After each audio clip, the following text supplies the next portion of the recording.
Hi guys, मी नंदिनी। आज आपण ही भाजी बनवत आहोत। तर ह्या भाजीचं काय नाव आहे हे मला माहीत नाही, पण तुम्हाला माहीत असेल तर कमेंटमध्ये नक्की सांगा। तर आज आपण ही भाजी बनवत आहोत। तर त्यासाठी लागणारा साहित्य, तर आपण ही हिरवी मिरची कापून घेतली आहे, कांदा कापून घेतला आहे, या प्रकारे छान स्वच्छ धुवून, आणि टमाटर आणि कढीपत्ता आणि जिरा आणि बेसन जाण आहे या भाजीची। तर बघा, आता आपण ही नवीन डिफरंट या पद्धतीची भाजी बनवू। भाजीला छान धुवून काटून घेतलेली आहे, 2-3 पाण्याने छान धुतलेली आहे आणि काटलेली आहे। तर आता आपण कढई मांडलेली आहे आणि गॅस चालू केली आहे, कढई गरम झालेली आहे। आता आपण भाजीला जितका तेल लागते त्याप्रमाणे तेल घालून घेऊ।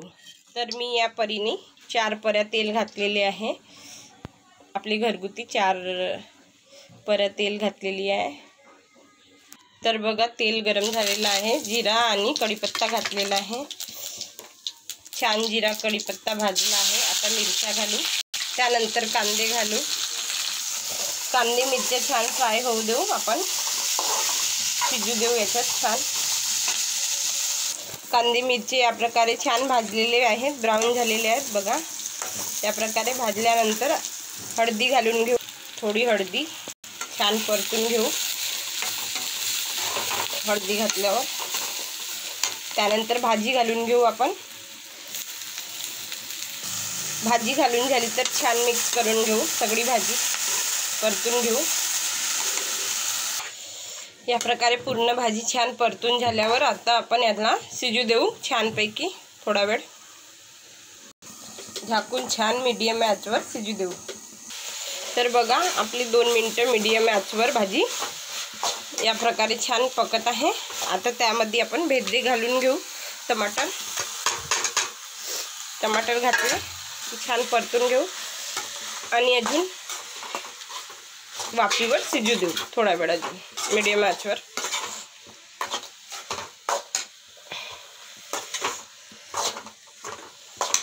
टमाटर छान परतून झाले, आता आपण झाकून घेऊ आणि अजून 2 मिनिटं शिजू देऊ।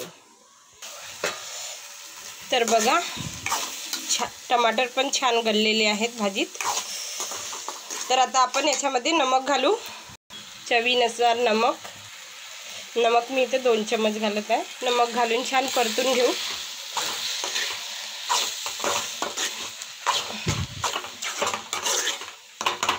छानपैकी परतून घेतली भाजी बघा, या प्रकारे छान परतून घेतली। नमक घातल्यावर 2 मिनिटं वाफवून, 2 मिनिटं पण नाही, 1 मिनिट वाफवून घेऊ आणि त्यानंतर बेसन घालू आपण। 2 मिनिटं आपलेले झालेले आहे आणि वाफलेली पण आहे नमक घातल्यावर। आता आपण छानपैकी असा बारीक बारीक बेसन घालून घेऊ आणि बेसन घातल्यावर छानपैकी परतून घेऊ।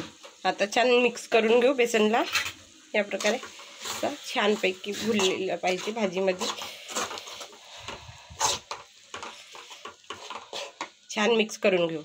तर बघा, या प्रोसिजरवर आता आपलं सगळं बेसन मिक्स झालेलं आहे। तर छान बेसन मिक्स झालेलं आहे। तर आता आपण कमी आच करून घेऊ आणि याला छान अजून वाफवू देऊ। जेवढा छान वाफवेल तेवढा खायला चांगला वाटेल आणि छान वाटेल। तर बघा गाईस, आज आपली भाजी झालेली आहे। भाजी या प्रकारे छान बेसनाची झालेली आहे।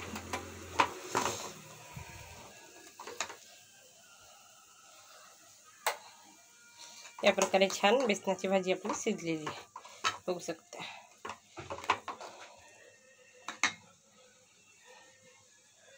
तर गाईज बघा, या प्रकारे बनवून बघा। आवडले तर लाईक करा, कमेंट करा, शेअर करा। ह्या भाजीचं नाव मी नक्की तुम्हाला सांगेन,